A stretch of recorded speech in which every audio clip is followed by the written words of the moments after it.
Hello बच्चों, नमस्कार। स्वागत है आपका हमारे number 1 channel UP board high school में। मैं पूजा मैम आ गई हूँ आज फिर यहाँ पर एक नया लेक्चर लेकर, एक नए चैप्टर के साथ। तो सबसे पहले मैं आप सभी का तहे दिल से इस प्यारे से चैनल पे स्वागत करती हूँ। और मेरे बच्चों, आप लोगों के लिए मैं एक बहुत इंपॉर्टेंट नोटिस लेके आई हूँ, एक बहुत इंपॉर्टेंट इंफॉर्मेशन लेके आई हूँ जो कि आप लोगों के लिए जानना बहुत जरूरी है।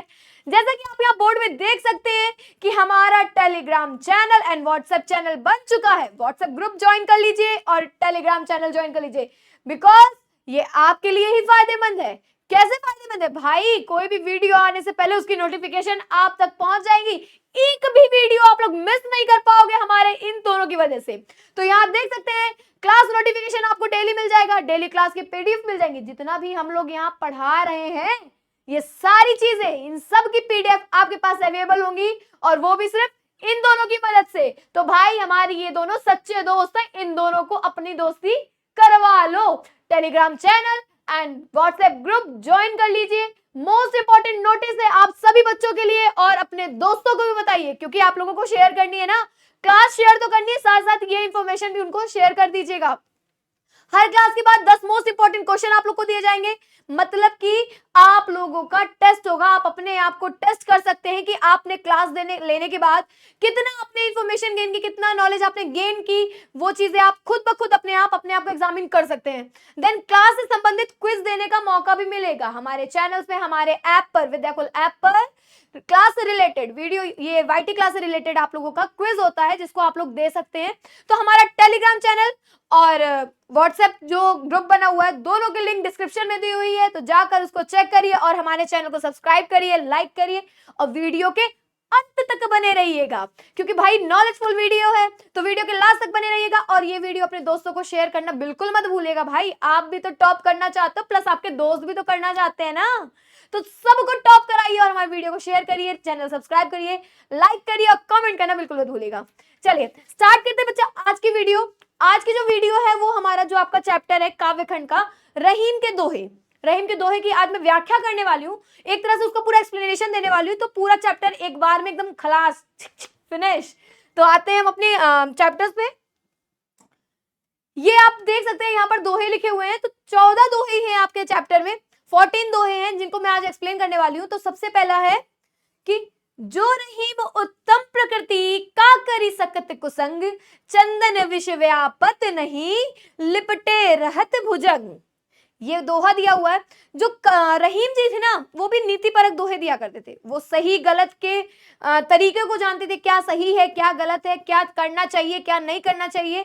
वो भेदभाव को मतलब एकदम दूर रहते थे, वो दुख सुख को बताते थे। तो इसी प्रकार रहीम ने यहाँ पर अपने कुछ दोहे लिखे हैं जो कि हमारी जिंदगी में बहुत जरूरी है, हमारी लाइफ में।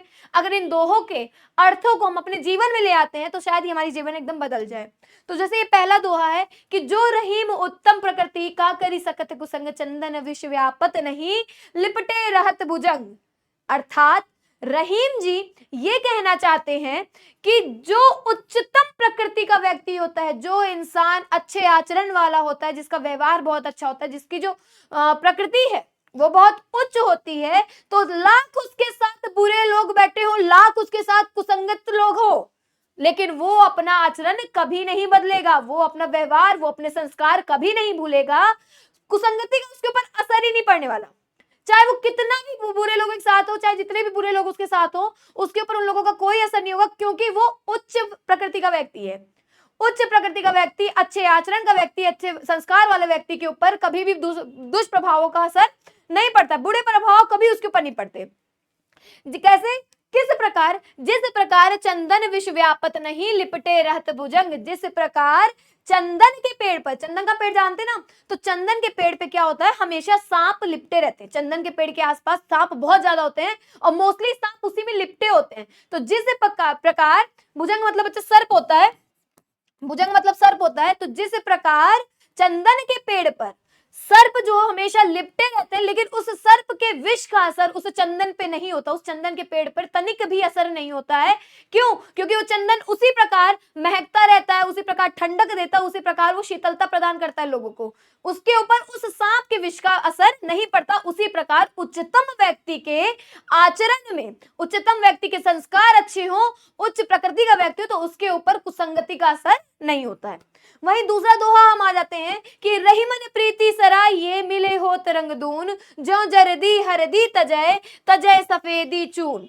रहीम जी यहाँ कहते हैं कि अगर आपसे कोई प्रेम करने वाला है तो आप उससे बढ़कर प्रेम कीजिए। अगर आपसे कोई प्रेम करने वाला है, वो आपका हमेशा भला चाहता है, हमेशा आपके सुख की कामना करता है, तो आप उससे दोगुना प्रेम कीजिए। और क्या होता है, जब दोनों प्रेमी एक समान प्रेम करने वाले दो प्रेमी मिलते हैं तो प्रेम का रंग दोगुना हो जाता है, प्रेम का असर दोगुना हो जाता है। किस प्रकार, जिस तरह हल्दी और सफेद चूने को मिला देने से दोनों अपना अपना रंग त्याग देते हैं। हल्दी पीले रंग की होती है, चूना सफेद रंग का होता है, और लेकिन जब हल्दी और चूने को मिला दिया जाता है तो दोनों अपना अपना रंग त्याग देते हैं और अपना रंग त्याग कर एक नया रंग लाते हैं। जैसे पता होगा हल्दी पीले का है, चूना सफेद होता है, जब दोनों को मिला दिया जाता है, साइंस के स्टूडेंट हो गए तो तुरंत जान जाओगे कि उसका रंग तुरंत लाल हो जाता है, राइट। उसका रंग क्या होता है, तुरंत लाल हो जाता है। तो उसी तरह जिस तरह हल्दी और चूने को मिला देने से दोनों अपने रंग को त्याग कर एक नया रंग उत्पन्न करते हैं, उसी तरह जब दो प्रेम करने वाले, सत्य प्रेम करने वाले मिलते हैं तो वो दोनों अपने सभी सुखों को त्याग देते हैं, बस एक दूसरे की भलाई देखते हैं और एक नया प्रेम, मतलब प्रेम दोगुना कर देते हैं अपना। क्लियर बच्चा, ये दो दोहा हो गए। आते हैं अगले दोहे पर कि टूटे सुजन मनाइए जो टूटे 100 बार, रहीमन फिरी फिरी पोइए टूटे मुक्ता हार। अब यहाँ रहीम जी क्या कहते हैं, रहीम जी यहाँ कहते हैं कि अगर आपकी जिंदगी में या आपकी मित्रता किसी सज्जन व्यक्ति से है, किसी बहुत अच्छे व्यक्ति से, किसी सज्जन व्यक्ति से है, और अगर वो आपसे रूठ गया है तो मेरे बच्चे ऐसे व्यक्ति को अपने हाथ से मत जाने दीजिए। अगर वो 100 बार रूठे तो आप 100 बार उसको मनाइए, पर ऐसे व्यक्ति को आप कभी अपने हाथ से ना जाने दीजिए। अगर वो गुस्सा आ गया तो कभी ये मत कि अरे जा, होगा तू अपने को बड़ा, अपने में गुस्सा हो, मैं तुझे मनाने वाला नहीं हूं। नहीं बच्चा, अगर वो 100 बार रूठे तो आपको 100 बार उसे मनाना होगा। क्यों? क्योंकि सज्जन व्यक्ति बहुत मुश्किल से सबको मिलता है। रहीमन फिरी फिरी पोइए टूटे मुक्ता हार। रहीम कहते हैं कि ऐसी दोस्ती एक हार के समान है, और अगर उसकी मोतियां 100 बार टूटती हैं, जिस प्रकार एक हार की मोतियां 100 बार टूटने पर आप एक एक मोती बिन के फिर से हार बना लेते हैं, उसी प्रकार सज्जन व्यक्ति की दोस्ती है, उसी प्रकार उस सज्जन व्यक्ति की मित्रता है। अगर वो 100 बार टूटता है, उसकी मित्रता, आप 100 बार वो आपसे रूठता है तो आप उसको 100 बार मनाएंगे। जिस प्रकार एक मुक्ता हार, एक मुक्ता मतलब मोती होता है, तो मोती के हार 100 बार टूटने पर आप 100 बार उस मोतियों को बिनेंगे और उसको बार बार पिरोएंगे। क्लियर। वहीं अगला आ जाता है कि रहीमन आंसुआ नैन ढरी, जिए दुख प्रकट करे, जाही निकासे गेहते, कसना भेद कही दे। अब यहाँ पर रहीम जी कहते हैं कि आंसू जो होते हैं, जब इंसान दुखी होता है, जब मन में उसके दुख आ जाता है मेरे बच्चा, तभी इंसान के आंसू आते हैं, है ना। जब वो अंदर से एकदम दुखी हो जाता है, उसके अंदर एकदम दर्द भर आता है, आंसू जल्दी नहीं निकलते, लेकिन आंसू तभी आते हैं जब आप मन से बहुत दुखी हो जाएंगे। आपके अंदर एक मतलब एक व्याकुलता आ जाएगी कि अगर मैं रोऊंगा नहीं तो मैं अपने दुख को प्रकट नहीं कर पाऊंगा। तो जिस प्रकार इंसान के आंसू निकलते ही सामने वाला समझ जाता है कि जरूर इसको कोई दुख है, जरूर इसको कोई दुख है, मतलब ये आंसू हमारे भेद दे देंगे कि हमारे अंदर क्या चल रहा है। जो हमारे आंख के आंसू हैं वो भेद दे देंगे इंसानों को कि हम दुखी थे इसलिए हम निकले बाहर आंखों से। तो उसी प्रकार का रहीम जी कहना चाहते हैं कि उसी प्रकार अगर आप किसी व्यक्ति को घर से निकाल देंगे, अगर किसी घर के व्यक्ति को आप घर से निकाल देंगे तो वो आपके अपने खुद के घर के सारे भेद दूसरों को बता देगा। जिस प्रकार आंखों के आंसू बाहर निकल के बता देता है कि इंसान के मन में दुख चल रहा है। क्लियर। बात यही कहना चाहते हैं कि अगर आप किसी को घर से निकाल देंगे, लाख वो आपका सगा संबंधी क्यों ना, लाख वो आपका सगा भाई क्यों ना हो, लेकिन अगर उसको आपने घर से निकाल दिया तो आपके खुद के अपने खुद के घर के वो सारे भेद दुनिया को बता देगा, जिस प्रकार आंखों के आंसू अपने मन के भेद को बता देता है। क्लियर बच्चा। 4 व्याख्या हो गई है यहाँ पर। बहुत अच्छा चैप्टर है, बहुत प्यारा चैप्टर, और इतने ही उमंग, इतने जोश के साथ हम इसको पढ़ने वाले हैं और इतने ही जबर तरीके से हम लोग इसको समझेंगे। और भैया ऐसी ही और वीडियो देखने के लिए आपको हमारे चैनल को सब्सक्राइब करना होगा। जैसा कि आप जानते हैं हमारा यूपी बोर्ड हाई स्कूल आया ही आप लोगों को तैयारी कराने के लिए। मस्त से मस्त तैयारी, जबर से जबर तैयारी, बेस्ट से बेस्ट तैयारी हम करवाएंगे आपको। बस हमारे चैनल को सब्सक्राइब कर लीजिएगा, लाइक कर दीजिएगा और वीडियो के साथ अंत तक बने रहिएगा। और मैंने आप लोग को शुरुआत में बता दिया, टेलीग्राम और व्हाट्सएप तो हम लोग का आ ही गया है, तो आपको सारी नोटिफिकेशन पहले मिल जाएंगी, हमारे वीडियो से रिलेटेड सारी पीडीएफ मिल जाएंगी, क्वेश्चंस मिल जाएंगे और क्विज तो कराया ही जाता है। तो हमारे चैनल को इसी तरह भैया बढ़ाते रहिए और अपनी भी तरक्की को बढ़ाते रहिए, है ना। चलिए, कही रहीम संपत्ति सगे, बनत बहुत बहुरीति, विपत्ति कसौटी जे कसे, ते ही साचे मीत। अब यहाँ पर मैं उदाहरण देती हूँ, जो इंसान बहुत पैसे वाला होता है ना, तो उससे तो सड़क चलता आदमी भी दोस्ती करने की कोशिश करेगा। जो इंसान बहुत पैसे वाला, बहुत संपत्ति वाला होता है, तो सड़क चलता आदमी भी उससे दोस्ती करने की सोचेगा। लेकिन वहीं अगर एक कोई गरीब दुखिया जमीन पे बैठा है, तो क्या कोई उसे मुड़ के देखेगा? कभी नहीं देखेगा। क्या उससे कोई दोस्ती करने की कोशिश करेगा? कभी नहीं करेगा। क्यों? यहां पर रहीम जी यही बात कहते हैं कि कही रहीम संपत्ति सगे। ये जो दुनिया है ना मेरे बच्चों, आज का जो समय है, जो ये दुनिया है, वो सिर्फ और सिर्फ संपत्ति की सगी है, आपके पैसों की सगी है, वो आपकी सगी नहीं है। तो रहीम जी कहते हैं कि कही रहीम संपत्ति सगे। ये जो जितने लोग हैं जो आपके सगे रिश्तेदार बनते हैं ना, कि भाई मैं इसका पक्का दोस्त हूं, मैं इसकी बुआ का लड़का हूं, मैं इसकी, जो आपके सगे रिश्तेदार है, वो सिर्फ आपके नहीं, वो आपके संपत्ति के सगे। बनत बहु बहुरीत, बहुत रिश्तेदार बन जाएंगे आपकी संपत्ति की वजह से। अगर जेब में मुद्रा है तो चारों तरफ आपके रिश्तेदार निकल के आ जाएंगे, जमीन से गड़े हुए भी निकल के आ जाएंगे, भाई हम तुम्हारे रिश्तेदार हैं। लेकिन सच्चा मित्र, सच्चा मित्र, सच्चा साथी वही होता है मेरे बच्चा, कि विपत्ति कसौटी जे कसे, जो विपत्ति के समय, जो दुख के समय, जो मुश्किल के समय आपके साथ खड़ा हो, वही आपका सच्चा मित्र है, वही आपका सच्चा सगा रिश्तेदार है, वही आपका सगा वो मित्र ही कह लिए कि ते ही साचे मित, वही आपका सच्चा साथी है। समझे मेरे बच्चे? तो ये जान लीजिए कि सच्चा साथी कौन है, जो आपकी मुश्किल के समय पे, मुश्किल घड़ी में, चाहे आप बिना मतलब एकदम दुख की घड़ी में हो, कि आपके पास पैसा नहीं, आप एकदम गरीबी में हो, आप सड़क पे खड़े हो, और उस समय जो आपका साथ दे दे, वो आपका सच्चा मीत है। इतना जान के रखिएगा, ठीक है। आगे आते हैं, जाल परे जल जात बही, तजी मीनन को मोह, रही मन मछली नीर को, तऊ न छाणत छो। क्या कहना चाहते हैं रहीम जी?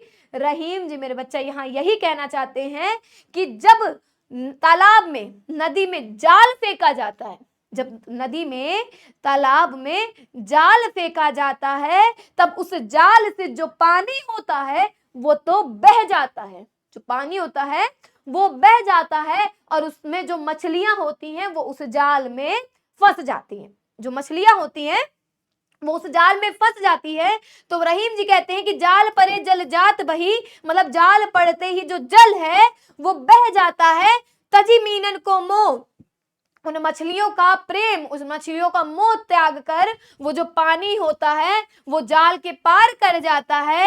रही मन मछली नीर को, ताऊ न छोड़त छाड़त छो। लेकिन वहीं पर जो मछली होती है मेरे बच्चा, वहीं पर जो मीन मतलब मछली होता है, वही जो मछली होती है वो पानी का मोह कभी नहीं छोड़ती, और वो पानी के मोह की वजह से जब पानी उसको छोड़ के चला जाता है तो वो अपने प्राणों को त्याग देती है। मतलब उसका मोह पानी से इतना अत्यंत था कि पानी के छूटते ही वो अपने प्राणों को त्याग देती है। अर्थात यहाँ रहीम जी ये कहना चाहते हैं कि जो सच्चे प्रेमी होते हैं, जो सच्चे प्रेमी होते हैं ना मेरे बच्चा, वो कभी भी अपने साथी का साथ नहीं छोड़ते।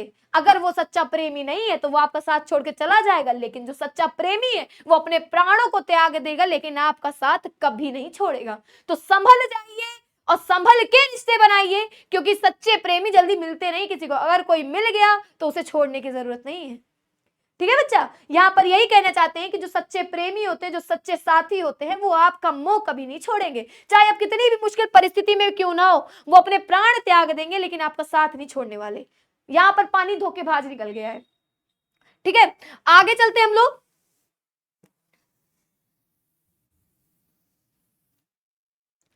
अगले दोहे में कि दीन सबन को लखत है, दीन ही लखे न कोय, जो रहीम दीन ही लखे, दीन बंधु सब होय। अब यहाँ रहीम जी किसके बारे में चर्चा करते हैं? रहीम जी यहाँ पर उस गरीब व्यक्ति के बारे में चर्चा करते हैं। दीन मतलब कौन होता है? गरीब, है ना। जो गरीब होता है वो क्या करता है? वो सबको देखता है। दीन मतलब गरीब और लखय मतलब, लखत मतलब देखना। तो जो गरीब व्यक्ति होता है ना बच्चा, वो सबको देखता है, वो सबकी ओर देखता है कि शायद ही कोई मेरी मदद कर दे, शायद ही कोई मुझे 2 रोटी दे दे, शायद ही मुझे कोई 2 पैसे दे दे कि मेरा आज का दिन गुजर जाए या मेरा आज गुजारा चल जाए, है ना। तो जो दीन होता है, जो गरीब व्यक्ति होता है बच्चा, वो सबको लगता है। सबन मतलब वो सबको लगता है, सबको देखता है। लेकिन जो सब लोग हैं, जितने लोग हैं, वो गरीब, जो लोग हैं वो गरीब को नहीं देखते। कोई भी इंसान गरीब पे ध्यान नहीं देता, वो गरीब को नहीं देखते। और रहीम जी ये बात भी कहते हैं कि जिसने गरीब को देख लिया, जिस व्यक्ति ने गरीब को देख लिया, तो वो व्यक्ति उस गरीब इंसान के लिए किसी ईश्वर से कम नहीं है। वो उस ईश्वर के समान उसके प्रति हो जाएगा अगर उसने उसकी मदद कर दी या उसने उसकी तरफ देख लिया। देखने का मतलब ये कि मदद करना, उसको 2 रोटी पूछ लेना, उसको 2 पैसे पूछ लेना। तो जिस व्यक्ति ने उस गरीब को देख लिया, तो वो व्यक्ति उस गरीब के लिए उस ईश्वर के बराबर हो जाएगा। उस ईश्वर से भी ऊंचा दर्जा उसको वो दे देगा, वो इसके बराबर हो सकता है। रहीम ने बात यहां पर यही कही है, ठीक है। अगले आते हैं कि प्रीतम छवि नयनन बसी, पर छवि कहां समाए, भरी सराय रहीम लखी, पथिक आप फिरी जाए। भैया पथिक आप फिरी जाए। अब यहां रहीम जी क्या कहते हैं मेरे बच्चा?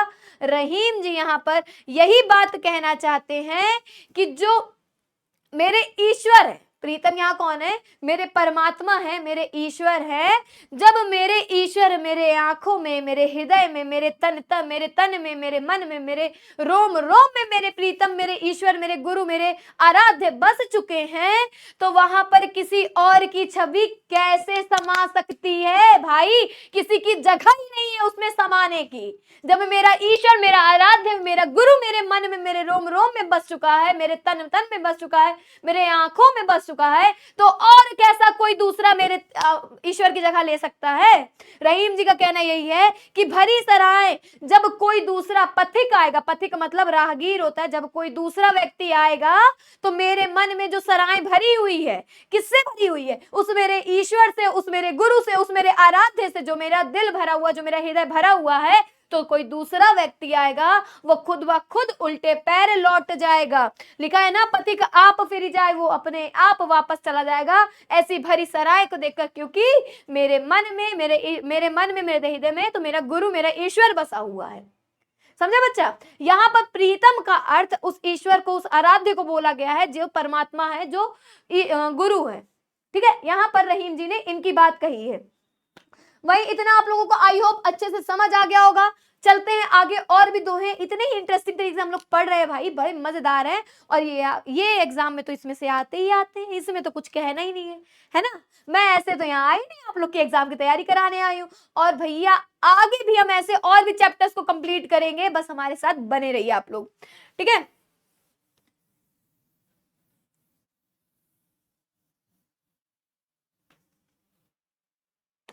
नेक्स्ट है आप लोग का, रहीमन धागा प्रेम का, मत तोड़ो चटकाए, टूटे से फिर ना जुड़े, जुड़े गांठ पड़ जाए।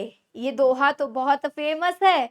मुझे ऐसा लगता है कि यहाँ पर 99% लोग इस दोहे को जानते होंगे, क्योंकि बहुत अच्छा दोहा, इसका अर्थ जो है बहुत अच्छा है, बहुत अच्छा अर्थ इसका, बहुत सुंदर वर्णन है इसका कि रहीमन धागा प्रेम का, मत तोड़ो चटकाए, टूटे तो जुड़े नहीं और जुड़े गांठ पड़ जाए। यहाँ रहीम जी कहते हैं जो ये प्रेम का धागा है, चाहे वो किसी के साथ हो, चाहे वो किसी के साथ हो, लेकिन रहीम जी कहते हैं जो ये प्रेम का धागा है, उसको कभी भी चटका कर मत तोड़ो। उसको कभी भी किसी गलत फहमी की वजह से या कोई गलती ही हो गई है, तो इतनी जल्दी उस प्रेम के धागे को मत तोड़ो। क्यों? क्योंकि जब एक बार धागा टूट जाता है, तो उसका फिर से उसी तरह एक समान होना मुश्किल होता है, वो नहीं जुड़ सकता। वो दोबारा उसी तरह नहीं जुड़ सकता एक बराबर, और अगर जुड़ता भी है तो वो किससे, गांठ लगाकर जुड़ता है। और जब एक बार रिश्ते में बच्चा गांठ आ गई ना, तो जिंदगी भर आप चाहे जितनी अच्छी दोस्ती निभा लीजिए, लेकिन उसके मन में एक कसक रह जाएगी कि एक समय था इसने मेरे साथ ऐसा किया, एक समय था कि इसने मेरे प्रेम का इस तरह अपमान किया था, एक समय था कि इसने मेरी दोस्ती के साथ खिलवाड़ किया था, एक समय था कि इसने मेरे साथ धोखा दिया था। तो रहीम जी यही कहना चाहते हैं कि जो प्रेम का धागा है उसको कभी भी चटका कर मत तोड़िए, क्योंकि अगर एक बार वो धागा टूट गया तो वो फिर से उसी समान नहीं हो सकता। चाहे आप लाख कोशिश कर लीजिए, लाख कोशिश कर लीजिए कि हाँ वो सारी चीजें ठीक हो जाएं, पर वो ठीक नहीं होगा। वो आपसे बात कर लेगा, वो सब चीज करेगा, लेकिन उसके मन में कहीं ना कहीं कसक रह जाएगी कि इसने मेरे साथ कभी ना कभी कुछ गलत किया था। ठीक है बच्चा, इस दोहे का अर्थ यही होगा। अगला है, कदली सीप भुजंग मुख, स्वाति एक गुण तीन, जैसी संगति बैठिए तै सोई फल दीन। एक स्वाति नक्षत्र होता है, जिस प्रकार हमारे हिंदी महीने होते हैं ना, श्रावण हो गया, भादो हो गया, जेठ हो गया, फागुन हो गया, ठीक है, तो जिस प्रकार वैशाख, ये सब जो हम लोग के हिंदी महीने होते हैं, इसी तरह नक्षत्र हुआ करते हैं। तो एक स्वाति नाम का नक्षत्र होता है। इस जब ये नक्षत्र लगता है तब बारिश होती है। तब क्या होता है, बारिश होती है। तो स्वाति जो नक्षत्र है, उस स्वाति नक्षत्र में जब बारिश होती है ना, तो उसकी बूंद जब इन तीन चीजों पे पड़ती है तो वो तीन रूप में सामने निकल के आती है। मतलब बारिश वही है, बूंद भी वही है, वही बादल है, वही पानी है, लेकिन वो तीन चीजों पर जी, वो तीन चीजों पर तीन रूप में निकल के आती है। तो वहां यही बात बोली गई है, किसके किस पर, कदली मतलब केले के पत्ते पर, जब केले के पेड़ पर, केले के पत्ते पर, सीप समुद्र में पाई जाती है, सीप नदियों में पाई जाती है ना, सीप, सीप हो गया, और भुजंग, भुजंग मतलब सर्प। तो जब वो बारिश की बूंद उस केले के पत्ते पर और उस सीप पर, और जब उस सर्प पर पड़ती है, वो बूंद एक होती है, वो पानी एक होता है, वो बादल के पानी एक होता है, लेकिन उसका असर तीन जगह अलग अलग होता है।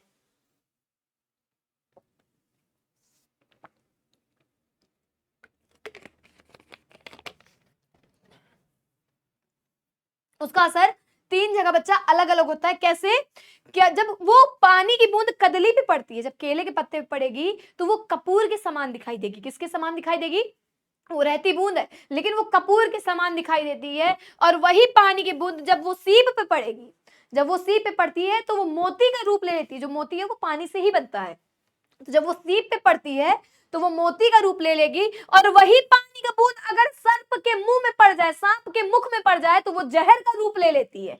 मतलब यहां रहीम जी ये कहना चाहते हैं कि आप वो तीन बूंद, वो मतलब तीन चीजों पे वो एक ही बूंद पड़ी पर अलग अलग रूप में आई। मतलब आप जैसी संगति के साथ बैठोगे आप स्वयं वैसे बन जाओगे। कहते हैं पर जैसी संगति बैठी है तैसी फल दीन। आप जैसी संगति के साथ रहोगे, अगर आप अच्छे लोगों के साथ हो तो आप मोती के समान उभर के आओगे, आप मोती के समान उभर के आओगे। लेकिन अगर आप बुरी संगति के चक्कर में पड़ गए ना बच्चा, तो जिस प्रकार उस सांप के मुंह में जहर बन जाता है, वैसे ही आप भी एक जहरीले इंसान बन सकते हो, आप भी एक गलत इंसान बन सकते हो। तो रहीम जी ये कहते हैं कि जैसी संगत आप रहोगे, जैसी संगत में बैठोगे, आप स्वयं उस प्रकार हो जाओगे और आपको फल भी उसी प्रकार मिलेगा। आप चाहे लाख अच्छा करेंगे, कहते हैं ना आप कितने भी अच्छे हो, लेकिन अगर आप किसी संगति में पड़ गए, कहते तो जो सजा उनको मिलेगी वही चीज आपको भी मिलेगी। आप कितने भी अच्छे हो, अगर इस ग्रुप में आप बैठे हैं, ये गंदा ग्रुप है, मतलब ये चोरी चकारी करता है, लेकिन आप लाख अच्छे हो, वो पानी की गलती क्या थी, कुछ नहीं थी, वो भी अच्छा था ना, स्वाति का नक्षत्र का बूंद का, लेकिन वो सर्प के मुंह में पड़ा, वो जहर के समान हो गया। इसी प्रकार ये ग्रुप जो है वो लाख बुरा है, वो चोरी चकारी में रहता है, सब चीज में रहता है, और आप कितने भी अच्छे हो और आपने अगर उस चोरी में साथ नहीं भी दिया है, उस चोरी में आप साथ नहीं हो, लेकिन जब वहां पर कंप्लेन जाएगी, जब सजा मिलेगी, तो उसमें आपको भी शामिल किया जाएगा। क्यों, क्योंकि उस ग्रुप के तो साथी हो। सीधा सीधा मैंने एग्जांपल दे दिया है। तो यहां पर रहीम जी कहते हैं कि जैसी संगति में आप रहोगे वैसा आपको फल मिलेगा। क्लियर बच्चा,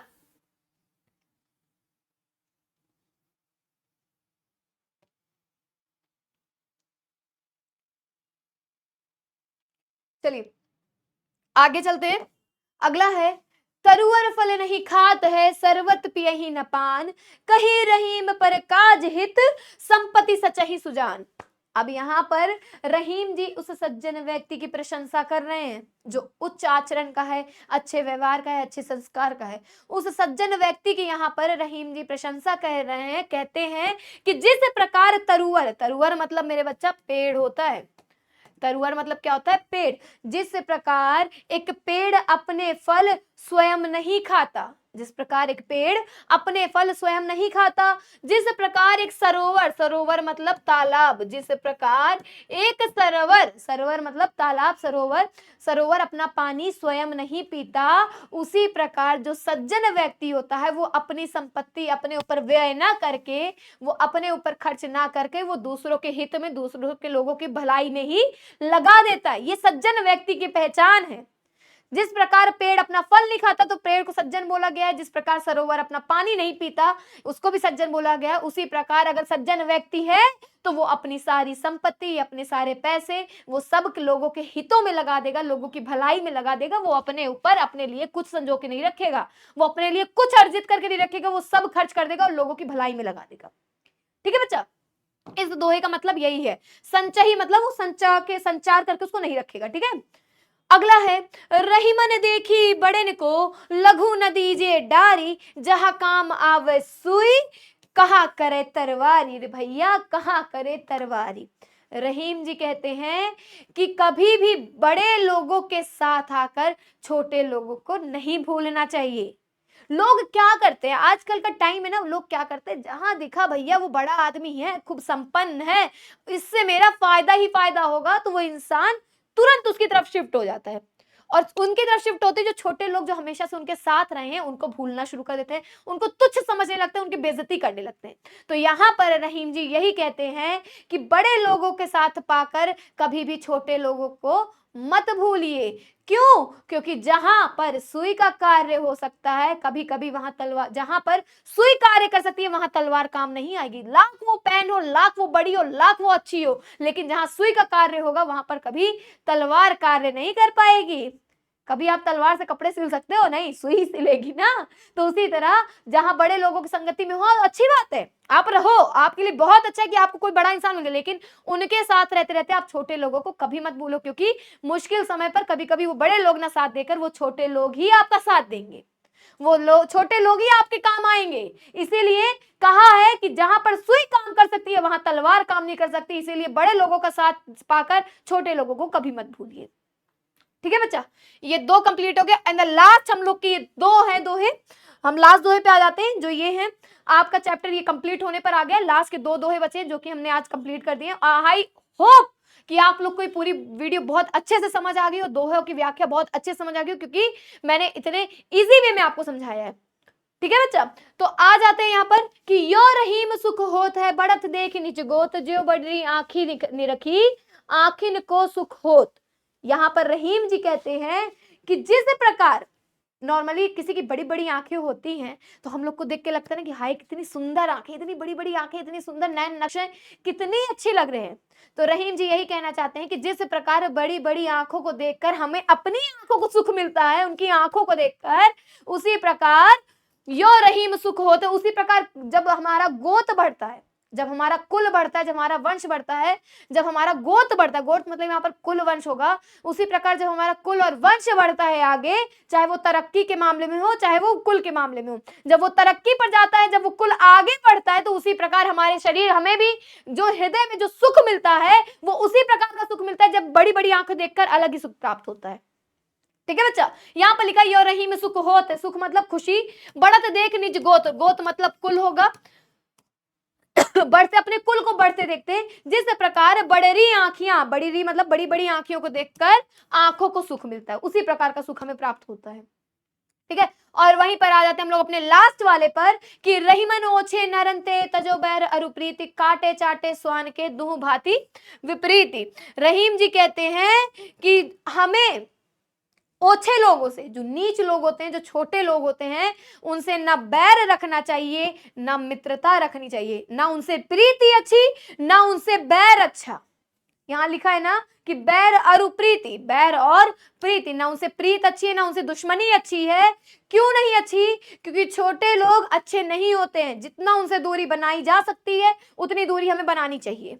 ठीक है, लिखा है ना कि रहीमन ओछे नरन ते, नरन मतलब लोग, नरन मतलब नर, नर मतलब होता है लोग। ठीक है, तो रहीम जी कहते हैं कि नहीं मन ओछे नरन ते तजो बैर अरु प्रीति, उनसे भैया न प्रीति अच्छी न बैर अच्छा। कैसे, क्यों कि जिस प्रकार, स्वान मतलब बच्चा होता है कुत्ता, स्वान मतलब होता है कुत्ता, कि जिस प्रकार एक कुत्ते के काटने और चाटने दोनों हमारे शरीर के लिए, हमारे लिए हानिकारक होता है, उसी प्रकार ओछे लोगों की दोस्ती और दुश्मनी हमारे लिए बेकार है। अब कुत्ते के काटने और चाटने से हमारे लिए कैसे हानिकारक होता है भाई? काटेंगे तब भी हानिकारक है, 1400 सुई लगवानी पड़ेगी और 1400 सुई तुमको भोंक दी जाएगी, है ना। तो वो 14 सुई लगवाने से बचने से अच्छा है कि हम उस कुत्ते के पास ही ना जाएं। तो उसका काटना भी हमारे लिए हानिकारक है, और चाटने से, हमारे हिंदू में कहा जाता है कि कुत्ता अगर चाट लेता है तो इंसान अपवित्र हो जाता है, उसका चाटना सही नहीं होता है ना। वो जो लार लगाते हैं शरीर पे, तो हमारा शरीर अपवित्र हो जाता है। तो यही बात बोली गई है कि काटे चाटे स्वान के दुह भांति विपरीत, मतलब दोनों हमारे पक्ष में नहीं है, दोनों हमारे विपरीत है। कुत्ते के काटने से भी हमारा नुकसान होगा, कुत्ते के चाटने से भी हमारा नुकसान होगा, दोनों ही हमारे विपरीत है, हमारे हमसे उल्टा है, हमारे पक्ष में नहीं, हमारा विपक्ष है। उसी प्रकार जो ओछे लोग होते हैं, जो नीचे लोग होते हैं मेरे बच्चा, उनसे न प्रीति अच्छी न बैर अच्छा, क्योंकि दोनों ही हमारे लिए ही हानिकारक होंगे। बहुत सगी मित्रता भी उनसे अच्छी नहीं है और बहुत ज्यादा दुश्मनी भी उनसे अच्छी नहीं है। तो आई होप बच्चा आपको ये पूरा चैप्टर बहुत अच्छे से समझ आ गया होगा। मैंने ये चैप्टर एक बार में आज क्लियर कर दिया है, नो डाउट्स, नो प्रॉब्लम। मुझे पता है कि आप लोग बहुत अच्छे से इस चैप्टर को पढ़ लोगे, बहुत अच्छे से आप लोग कर भी लोगे। और मेरी ये वाली बात बिल्कुल मत भूलिएगा कि हमारे टेलीग्राम चैनल और व्हाट्सएप ग्रुप को ज्वाइन कर लीजिए, कर लीजिए, कर लीजिए। क्यों कर लीजिए? जैसे कि मैंने बता दिया है कि नोटिफिकेशन पहले मिल जाएगी, आप लोग को क्विज करवा जाएगा, इससे वीडियो से रिलेटेड पीडीएफ पूरी आपको प्रोवाइड हो जाएगी, और यहाँ तक कि हमारे उसमें क्वेश्चंस भी आप लोग को प्रोवाइड करेंगे 10-10 वीडियो से रिलेटेड। तो बच्चा बिल्कुल मत भूलिएगा, लिंक एकदम डिस्क्रिप्शन में दी हुई है, अभी क्लिक करिए और अभी ज्वाइन करिए। हमारे चैनल को सबसे बड़ा धर्म अपना निभा लीजिएगा कि हमारे चैनल को सब्सक्राइब कर लीजिएगा, लाइक कर दीजिएगा, कमेंट करना बिल्कुल ना भूलिएगा, और भाई शेयर भी कर दीजिएगा। तभी तो आपकी पूजा मैम आपको अगली वीडियो लाके देगी। और कमेंट में जरूर बताइए कि अगला आप कौन सा चैप्टर पढ़ना चाहते हैं, मैं वही चैप्टर आप लोगों के लिए लेके आऊंगी। बच्चा मिलते हैं इसी तरह की और भी बेहतरीन वीडियो के साथ, बेहतरीन टॉपिक के साथ, और बेहतरीन तरीके से, जबर तरीके से पढ़ने के लिए अगली वीडियो में। तब तक के लिए नमस्कार, मैं इजाजत चाहती हूँ, अगली वीडियो इससे भी बेहतरीन होगी। तब मिलते हैं अगली वीडियो में, तब तक के लिए नमस्कार, टाटा, सलाम, सायोनारा, ख्याल रखिए और पढ़ते रहिए।